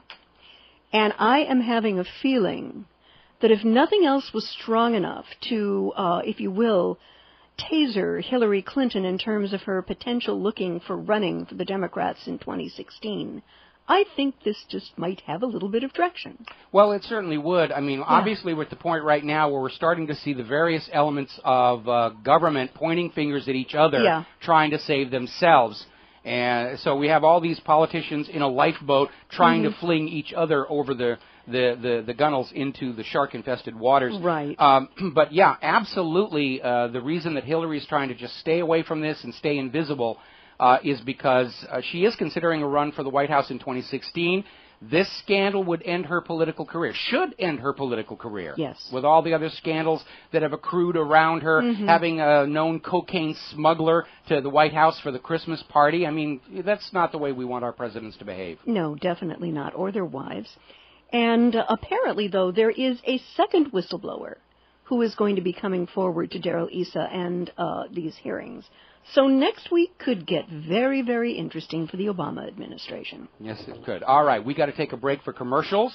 We'll be back after these words from Hi, America. Welcome back to the show. And before we go back to Claire here, we're looking at the closing numbers from the stock market for today. And again, sell-off around the world last night. Market was down at the open. The plunge protection team, as they habitually, traditionally do every Friday, was massaging the stock market, aiming for that happy ending to get us into the holiday weekend here. The Dow ended just slightly in the green, but the other markets ended just slightly in the red. So all the Fed's horses and all the Fed's men can't really put this stock market surge back together again. Going back to Claire, what is next on your list of important things we should think about? Well, the next on my list is Syria, because it appears that things are intensifying and not going terribly well for the Syrian rebels. Apparently, there has been gunfire in Lebanon because the faction and the fighting has sort of drifted into that part of the world, and we've had 18 killed in the last round of fighting in Lebanon. Well, just common sense. You know, when Assad's troops are kicking your butt and you come up to the Lebanese border, do you think they're going to stop at Lebanon and say, okay, kill us, we ran out of map? No, not at all. And the other thing that to me is extremely disturbing is that behind the Syria peace talks proposal, the U.S. appears to be getting ready for a regional war. And while theoretically touring the Middle East to discuss a joint U.S.-Russian proposal for peace talks between the Syrian government and the Western-backed rebels, Secretary of State Kerry met with U.S. allies to prepare for a region-wide war. Now, there's supposed to be a peace conference dubbed Geneva II, which is going to be happening on the 10th of next month. But the question is how much is actually going to be able to be resolved, and if al-Assad is not ready to step down immediately, what is the U.S. going to do at that time? Well, now remember, earlier in the week, the U.S. indicated a willingness to allow Assad to remain in power in order to avoid a regional war. This is something that did not make Israel happy at all. No. Assad is willing to go to the talks and talk. The problem continues to be that while the United Nations has recognized this sort of ad hoc put-together group that the U.S. put together to say this is the new government of Syria, all of the factions within Syria itself that have been hired to fight this war and see themselves as the new government of Syria don't recognize or offer allegiance to this newly created alternative government. No, it's just been made out of It's made out of thin air to basically put a U.S. puppet regime in charge of Syria. And because of that, Assad is valid in making his point. He doesn't really know who he can talk to on the opposition side that could actually make a binding agreement for all the parties involved. And that's really why this is not going to work out too well. Right. And right now the rebels, and we know that they're foreign-trained, armed, and funded mercs, are in deep kimchi right now. As reported by Der Spiegel online, Germany's Foreign Intelligence Agency has fundamentally changed the way it's viewing the civil war in Syria, and indicating that they believe that al-Assad ultimately may be victorious because this 2-year program of arming, funding, and training the mercs hasn't worked to get him out of office. Well, that was also the lesson of Vietnam. It doesn't matter how much weapons and money you pour into an invading army, they're just there for the flag and the money. The people on the ground, whether it's the Vietnamese or the Syrian people, they're fighting for their homes, their villages, their culture, their loved ones, things that are right before their very eyes. If they lose, they have nowhere to go. If the mercenary invading army loses, they just go back home again. And because of that, we have seen time and time again, superior military force will not prevail. In fact, Sun Tzu wrote in The Art of War, the army that has the moral law on its side is the army that wins. These hired mercenaries know they're in the wrong. They're there to simply conquer the place for a paycheck, kick out Assad, take their money, and go home. The Syrian people are fighting not for Assad, but for their nation. And their lives. And they have the moral law on their side, and that's why they're proving to be intensely effective against the superior weapons being smuggled in. Now, right now, the U.S. government seems to be content with seeing Israel play picador against Syria. And I am wondering if they have actually given Israel a quote-unquote green light to go in guns blazing at some point with some sort of concocted justification. Well, Israel's already inside Syria. I mean, they've been bombing the place regularly. They have sent troops and support across the Golan deep into Syria. For all intents and purposes, Israel's already invading Syria. And they're just trying to act like, no, we aren't, and when Syria strikes back, oh, that's the cause, let's go to war. We know that Russia is going to oppose a no-fly zone should it go to the Security Council. And we also know that the Senate, I think it was unanimously passed this resolution saying that if Israel decides just out of a clear blue sky and without any justification to bomb Iran's nuclear power station, their fuel rod processing plant, their medical isotope facility, all of that stuff that the U.S. is already committed. In other words, the United States Congress has committed your sons and daughters to go in to protect Israel from Iran's retaliation for this unprovoked attack. And the problem with that is, even with U.S. involvement, the U.S. government and military do not have the troop strength, they don't have the money, and they don't have the manufacturing to necessarily ensure a victory. And the other question that I would like to hope the precious few adults in the room in the bowels of power in D.C. and Tel Aviv are asking themselves right now is, what will Russia do when, or if, I think it's more when than if at this point, when Israel goes in and attacks Syria? Well, Russia's already telegraphed to the United States, both through Hillary Clinton and through John Kerry, that when the United States goes into either Syria or Iran, Russia's strategy is to turn them into the new Vietnam. They will not directly confront the United States. They'll just pour in supplies and weapons and grind the United States down in a long, drawn-out war of attrition. And Russia has the resources to do that. When Putin came to power, he kicked out Russia's money junkies, sent them back to Israel. He took control of their central bank. They have a powerful economy. Putin paid off Russia's debt in just 3 years. That's a feat not accomplished by any president since Andrew Jackson in this country. And they can just sit there and grind the United States down. The United States is financially broke, hideously in debt. They're militarily exhausted. The weapons stockpiles are drawn down. The new weapons being built today are junk. They're terrible. And our kids are going to get killed trying to use these weapon systems that were sold by the lowest bidder at cost plus, and they made all the war profiteers rich, and they're junk systems. And that means that Russia can succeed in defeating the United States in a war of attrition in Syria and Iran, which means, tragically, sometime between that point and final capitulation by the United States government, the United States will employ its nuclear arsenal rather than admit defeat. And that is the real danger we are trying to avoid here. Right. Now, Mike, let me ask a question about the S-300 series that theoretically either has been delivered or is being delivered to Syria by Russia. My understand is the first units have already been flown in. Israel was making noises. They were going to shoot down the Russian transport aircrafts.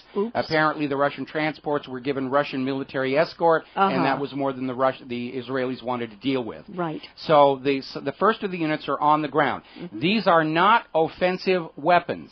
They are not a threat to Israel as long as Israel stays inside its own borders. This is an air defense system, a very capable one, that will make it very risky for Israel to go on trying to bomb Damascus. And let me ask you another question. With these S-300 units, don't the Russians have some Arabic-speaking Russian technicians to sort of go over these systems with the people who will be... I'm sure they've sent a training staff to get these Syrians up to speed as quickly as possible. But, you know, most modern weapon design, it's not difficult to operate. There's a joke inside the military establishment in the United States. Weapons are designed by PhDs to be built by master's degrees people, to be deployed by bachelor degree people, to be operated by high school dropouts. And the same is true on the Russian side. And it's basically going to be turn it on when the bad guy appears, push this red button, and the machine will take care of the rest. But I do have some worries that if, in fact, we do have Russian technicians on the ground, any Israeli killing or maiming of a Russian national, I mean, that's going to be tantamount to war, right? The same applies, of course, to an Israeli attack on the Iranian power station. Yes. Because that was built by Russia, and there are Russian nationals still on the ground helping Iran to run it and keep it running smoothly. Well, I'd like to go on to another topic, and that is the topic of the latest alleged IAEA report on Iran. Now, this is interesting to me because the so-called leaked report that got out was never sourced. There were no names on it, and I looked at it. Now, are you talking about supposedly a report from the IAEA that was leaked? They did this one before. I know. Where there was this leaked IAEA report that said Iran was doing this, Iran was doing that, and the corporate media played it all up, and then when the official IAEA report came out, none of that stuff was in there. And Netanyahu is on a rant these days. When is he not on a rant? I know. The man needs some calcium, magnesium. I don't think his heart can even beat if he's not in an absolute raging fury. Send this guy some calcium, magnesium. That'll help. Yes. But he is screaming that Iran is building nuclear weapons and blah, blah, blah, blah. And the one thing that sometimes he doesn't get the memo. Sometimes it is almost as though he's not quite in the 21st century. He isn't. He's still living in the Old Testament. Hold that thought. I want to come back to it when we come back from these words from our sponsors. Aloha, America. Welcome back to the show. And we're talking about Netanyahu is frothing at the mouth again about Iran, and Iran is bad, and Iran is evil, and Iran is building a bomb. Before we go back to Claire, I want to remind everybody that the only nation in the Middle East that is actually known to have nuclear weapons is Israel, which still refuses, again, the United Nations this week called on Israel to sign the Nuclear Non-Proliferation Treaty to allow IAEA inspections. Israel is again saying, no, you have no business looking at our nuclear weapons. Go into Iran, find their nuclear weapons. Give us a reason for war. And a reminder that Iran is not an aggressive warmongering nation. Iran has not invaded another country in a war of aggression or conquest for over 200 years. That's a claim neither the United States or Israel can make. In fact, Israel can't seem to go for 6 months without invading somebody. Right. And the other thing that Netanyahu seemed to ignore completely is the fact that earlier this week, the Iranian government has invited the IAEA inspectors to the disputed Parchin facility. But they said that they wanted to have a listing of exactly what the IAEA inspectors were looking for, and that everything apply in terms of the inspection of the IAEA to the Parchin facility. And that is an important point to remember, because under the terms of the Non-Proliferation Treaty and the rules under which the IAEA operate, they are not allowed to just go wherever they want, whenever they want. The IAEA has been caught spying on inspected nations on behalf of foreign governments. It happened up in Iraq. And there are rules the IAEA must follow in terms of saying, hello, we're coming in to put TV monitors on this facility. We want to have inspectors come in and look at this. And the government says, yes, come on in and take a look. Because these countries are allowed to, limit the IAEA so they're not just running around and finding high technology secrets or military secrets to loot at will. Now, with regard to Parchin, what is thought to be going on up there is they're researching on using an implosion chamber to bulk produce nanodiamonds, which are used as precision bearings in high technology applications, and this would make a great export product. Now, Israel also is in this area of producing nanodiamonds, but they mine them, and it's much more costly. And so Israel would love to get their hands on this technology in order to produce nanodiamonds to sell to the world and then claim they're the world leader in the nanodiamond field, as they've done so many other countries here. So for commercial reasons, Iran has a legitimate right to not let the IAEA look at a non-nuclear technology in order to protect their commercial interests, and that's really what's going on. When Mohammed al-Baradei was in charge of the IAEA followed all the rules, and everybody was more or less happy. Under Amano, the IAEA just has adopted this attitude with regard to Iran that we'll just go anywhere we want, anytime we want, without notice, and if you voice an objection, it's proof of guilt. And, of course, that's nonsense. And it goes almost back to the Code Napoleon law. Iran is guilty until proven innocent. And yet we know that Israel did try and sell a clandestine nuclear weapon to South Africa. The documents surfaced after the collapse of that apartheid government, and that's the very activity the Non-Proliferation Treaty was supposed to prevent. And so what Israel is doing is, while the rest of the world is not selling nuclear weapons under the NNPT, Israel has the global market all to themselves. It's a monopoly, just like diamonds. Israel can sell nuclear weapons to everybody, and no other country is allowed to. And that means that Israel can put really big price tags on these things. Right. And the irony is, because Israel refuses to be an NNPT signatory, according to the Symington Amendment, every single dime of U.S. aid that's given to Israel is illegal. according to U.S. law. It's under you, and also the Glenn Act. The Glenn Act prohibits that. And so it's just this incredible situation where the U.S. government is violating its own law to take money from you to give to Israel year after year after year after year. Billions and billions of dollars. More than four times. The entire cost of the Apollo Moon program has been taken from your pocket and given to Israel.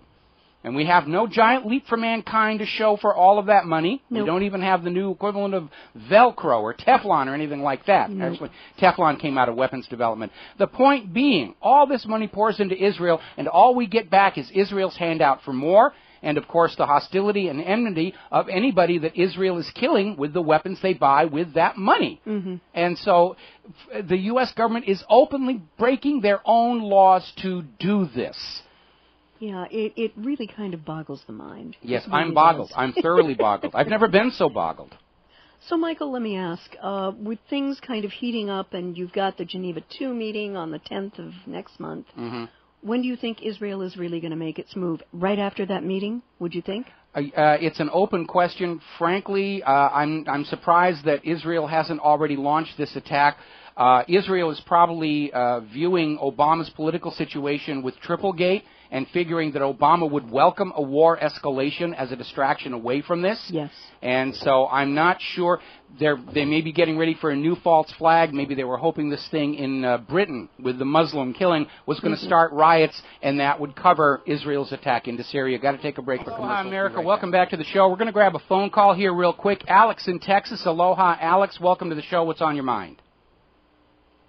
Aloha, Mike. Speaking of being a pirate, I just wanted to tell you I put in my 2 weeks notice today, and I'm going to start a website like yours. Well, good. Welcome aboard. Thank you. But the reason I was calling is because I know my wife is listening at her job and with her friends. And it's her favorite time is of the show is the last hour on Friday when she gets to hear the female point of view. And I just wanted to say thank you for kind of showing both sides, because a lot of times the male perspective is one and the female perspective is another. Because they're taught to think more. Well, they're wired to think more emotionally than we are, so they kind of know the causes of things before we know. So I just wanted to say thank you for inspiring me, number one. And mainly, I just wanted to say I'm not trying to create any competition between anybody or anything. And this is kind of like my on-air thing where I don't want to say this to anyone or be in anyone's way. I think there's a lot of people that have a lot of information that can help others. And the fact that I speak 5 languages can only be a benefit. So I would agree on that. Yeah, yes, I would agree on that one here. And we're not at the stage right now where we're worried about competition. What we are at the stage is bringing on more support, because long ago. And by the way, with regard to Claire, were it not for her steady support over the last years, it's 21. It's okay. We wouldn't be here. Well, it started in 1994. We wouldn't be here doing what we're doing. I wouldn't be here. Claire is just absolute foundation on which all of this stuff is built, and I'm glad to have her on the show. With regard to this idea about competition, we don't need to worry about that. When we started this website, back in 1994, and there were only a few people speaking out, we were all potential targets, and yes, some people did seem to meet with tragic accidents. But today, with thousands and thousands of blogs and independent media outlets out there, it's what really keeps us safe, because there wouldn't be any point, for me to be run over by an SUV and the Boston police claim that Claire was driving, because if my website and radio show went away tomorrow, there would be 20 to take its place, and that is what keeps the movement strong and protected. And so welcome aboard, and thank you for having the courage to sort of take up the torch on behalf of restoration of the Republic. I feel that there's a lot of things that need to be said, and specifically because my family in El Salvador, they're in politics, And when I told them, hey, you know, this is, the dollar is this and this, they're like, well, you're not really supposed to say that. You know it could happen to us if people realize what's going on.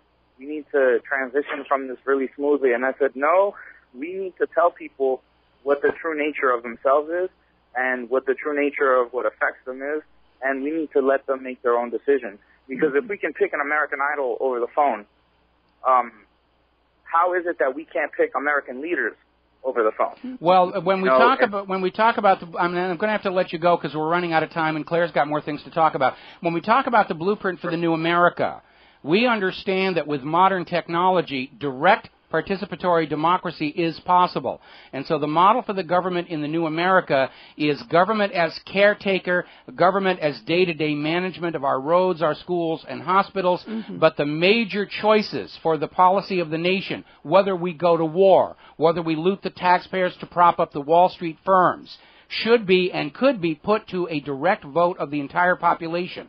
And it is technologically possible. We know we can have secure, reliable, popular voting systems for the same reason that you can have automated teller machines that never lose a penny from one end of the country to the other. All it takes is the political will to do it and allowing it to be run as a public utility rather than a private for-profit business. And again, our modern election systems are not run by the government or the people. They're for-profit companies, and they are going to do what their owners tell them to do. But it is possible, and we should take these major historical decisions out of the hands of the government and put it back at where the people, with the people, where it truly, truly belongs. Just like Jefferson said, money issuance should be taken away from private bankers and given to the people. So, too, should be the major policy decisions. Do we all want to go to war? No. Most Americans say no. We stay out of the war. Basically, that's what it is. We're going to let you go, Alex. We got 2 more calls, and then we're going to finish up with Claire here. Ron in Fort Worth, aloha. Welcome to the show. What's on your mind? Good morning, or good afternoon. I got a couple of for you. Have you heard anything about a 5.7 earthquake hitting in San Francisco today and last night? It's not exactly in San Francisco. It's a little bit north of there, and yeah, they're getting quite an obvious quake swarm there. So whether it's a portent of something larger or not, we don't know. But all of a sudden, we're seeing a lot of quake activity all over the globe. Big ones down in Tonga, huge one, 8+ up in the Sea of Okhotsk. They've had several 6+ aftershocks since then. Fortunately, because of the Kamchatka Peninsula and the depth of the initial quake, we didn't get a tsunami out of there. But it's definitely rattling the seismic alarms all over the globe. It's kind of weird because I can't really listen to you all day long because I was way down out of a signal where I couldn't get signal for my phone. And the mainstream media I was listening to, they never mentioned a word about it. They haven't said nothing. Well, it's not in San Francisco. It's up to the northeast. I forget the city where it is. Yeah, but it's well away from San Francisco, so San Francisco's fine. In the seismic sense. I'm not going to... A lot of these people was calling in, smooking Alex Jones and saying, oh, he's okay and all that. No, 1 week ago, he's pronounced that he is for Israel. We need to have that out there. Well, that's a side issue. That's a side issue. What they were talking about here was the fact that initially Alex Jones was opposed to Kokesh's march into D.C. as a reckless stunt. Then all of a sudden he did a 180 and came on board and he was supporting it. And then earlier today when Kokesh came out and called for armed marches into every state capital, and he starts calling it a revolution, Alex Jones backed off and said, I can't support this. And obviously we're going to applaud that decision by Alex Jones and INFOWARS as the right thing to do here. So we're going to switch over to Viral Replicator from Costa Rica, and this is going to have to be our last call because we're running out of time. Vi, what's on your mind? I don't agree with the petition, Mike. Okay, well, that's your right under the First Amendment, but again, I want to make a point because I'm getting all this traffic saying, leave Adam Kokesh alone. We are not doing anything to Adam Kokesh. We are not calling on him. We are not calling on him to change his behavior or call off the march. What we are doing is simply saying those who do not support what he's doing, those who think it's a wrong idea, those who think it is an obvious government false flag, need to speak out. And that's all we're saying. And I don't need to demonize Adam Kokesh. He's already doing that to himself. when he talks about anarchy being preferable to a constitutional republic, when he's out there talking about armed revolution, when that is exactly what the federal government wants right now, to end the Constitution, end the Bill of Rights, distract us all, or shut down Benghazi Gate, DOJ Gate, IRS Gate. What he's doing is absolutely wrong. And I have a First Amendment right to say I disagree with him and to rally those people around me who agree. And that's really what it is. I'm not doing anything to Adam Kokesh. He's doing it to himself. That's the last call. We got to go back to Claire, and we're running out of time. Claire, you had one more topic you wanted to talk about. Very quickly, when Eric Holder was grilled after he made the statement that 4 Americans have been assassinated extrajudicially by drone, he wouldn't deny that the current administration wouldn't use drones and that kind of assassination right here in the U.S. Well, they've been talking about that for quite some time. They're trying to sort of frog boil us into the idea that drones overhead are good, drones will keep you safe. No. And but again, we know for every one suspect targeted by one of these drone strikes, an average of 50 innocent bystanders are killed around them. Right. And obviously the same numbers are going to apply here in the United States of America, may even be worse because of the population density. Yeah. And so what they're doing is they're mounting a campaign of terror against the American people. Don't speak out. Don't disagree. Don't be in the independent media. There could be a drone outside your window this very second. Yeah, I have cautioned our readers and listeners that those drone strikes that we've seen in places like Yemen, Pakistan, Afghanistan, Somalia, they're not going to stay there. It's like that old statement of when a child has a hammer, everything has to be hit. Everything gets pounded on. Yeah. Well, we already saw that creep. I mean, remember, Department of Homeland Security was set up to protect us from foreign terrorists, and now all of a sudden we find out the Department of Homeland Security is investigating the Tea Party movement, the Occupy movement, the independent media, the corporate media. We're now all considered terror suspects by the United States federal government. I am not kidding you. If you stand up and say, I support the Constitution and the Bill of Rights, you go on that special high-interest targets list as a potential terror suspect. And not only that, but DHS is teaching police departments across the country that if a person is a Christian, I'd qualify there. If a person believes in the Constitution, qualify there too. Or even a veteran, that all of these groups want to kill and maim all the police in this country. That is so ludicrous. I can't even wrap my head around it. And again, this goes back to the COINTELPRO in the 1960s when the FBI came up with this coloring book called the Black Panther Coloring Book. I remember. That had all these illustrations of black people killing white police officers. And it was sent out all across the country, and it basically angered or scared the white people into not listening to the legitimate grievances of the civil rights movement, especially with regard to the bias in the Vietnam draft. Right. And, of course, it convinced police officers to be afraid of all black people, which was its goal. And then in the COINTELPRO hearings in the 1970s, it came out, it was all made up by the FBI. Yeah. And, again, going back to this Boston situation, I think the reason that police officer was killed in his car on the campus, just shot when he was sitting in his car, was in order to convince the rest of the police that the Sarnia brothers were cop killers, to get the police to shoot them on sight before they could ever find out that there were problems in the official story. So this is the goal of this whole thing, to scare the police into seeing all Americans as a potential threat. And your first response is either tase them or shoot them, or beat them in the head with a stick until they're dead. Yeah, and that unfortunately is happening. Very much so. Yeah. I think that's it. That's it. I'm going to pull down your microphone. We're going to come back and cover a lot of stories here. And obviously the big one I do want to make a point of getting out is tomorrow, all around the world, there are protests against Monsanto for their reckless deployment of a very dangerous technology. And we need to keep an eye on that because Monsanto has tremendous, tremendous political and financial power that they are using to force their products on the rest of the world here. And let's see, we have some Monsanto stories down here further in my talking points. I had so many things I was going to cover today, but we got completely taken up by Kokesh. Let's see. So far, it is estimated there will be 200,000 people in 40 countries marching against genetically modified organism crops. This march against Monsanto is for tomorrow, May 25th, 2013.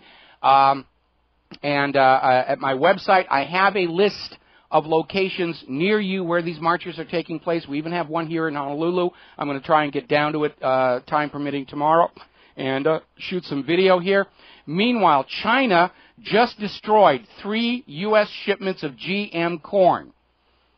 Basically, American exporters were sending the corn to China. China determined they were genetically modified, destroyed them at the docks, saying you are not following biosafety procedures. We know other countries are banning GMO. They are literally burning the fields where these things were being grown to destroy the pollen before it gets out there. Over in France, French citizens are destroying vineyards where GMO grapes are being test grown. We may even see something like that here on the island of Oahu. We have a lot of Monsanto's test farms right here in the islands. The thinking being that if they really do make a bad mistake and something pops out of the ground that starts eating cars or something, that it's just Hawaii and they can write it off. So they do a lot of their test planting out here. And there are some fields up on the north of Oahu. May see some sabotage and damage up there. The Monsanto CEO is out there saying, the public is not playing fair. You shouldn't be protesting us. We only mean well. You just hate third world people. You don't want them to have cheap, plentiful food. Which is nonsense. Monsanto's GMO crops are not cheap and they are not plentiful. It has been documented they produce lower yields than their natural counterparts. They are very expensive. The seeds cost twice as much as the natural varieties. And because these GMO crops are far less robust than the natural variety, more crops are lost to slight drought or slight weather changes than the natural varieties. So in point of fact, the usable amount of food coming out of these crops is actually less than using the natural varieties. Meanwhile, Monsanto has mounted a huge, well-funded social media war. They're spending millions and millions of dollars on phony accounts at Facebook, Google, Twitter, Reddit, trying to put out there that GMO is good, GMO loves you, you should eat your GMO food, and there's no reason for you to know that it's in there or not. Meanwhile, over at Natural Society, they're reporting on yet another medical study. Peer-reviewed journal published, Monsanto's Roundup kills human kidney cells. And for these GMO crops that are saturated in this Roundup glyphosate, this Bt pesticide, that is in the food because it's produced by the genes, it kills human kidney cells. Now remember, Whole Foods Market was scandalized recently because it turned out they were actually selling GMO foods there that weren't always labeled. And Whole Foods came out and said, well, we're not going to carry any GMO, we're going to be GMO free. They've just reversed that.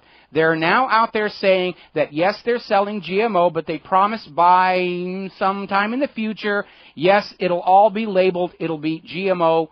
Transparency is what they're calling it. Now, it sounds like a good thing that they're going to label the GMO, but it's a bad thing because Whole Foods has been coerced through financial or political pressure into putting Monsanto's crops into what is supposed to be a natural, organic food store. We will be right back. Aloha, America. Welcome back to the show. I got so many things I wanted to get to, and I can. I'm just going to hit a couple of highlights before the top of the show here.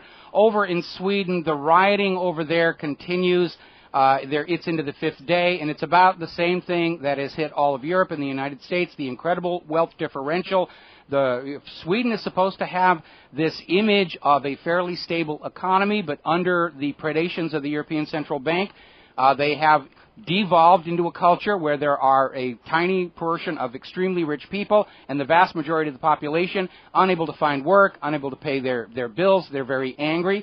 They've been rioting, setting cars on fire, and I understand that parking enforcement in Sweden is following the rioters and issuing parking tickets on the burned out cars because it's another fine that will put more money in the local government coffers. I think that's a little tacky. I think you might want to understand that those burned cars represent victims of a crime and not pour salt in the wound with a parking ticket, but that's what the Swedish are up to here right now. Poll is showing that sequestration has hit 4 out of every 10 Americans, one way or the other, are impacted by these spending cuts into the domestic economy.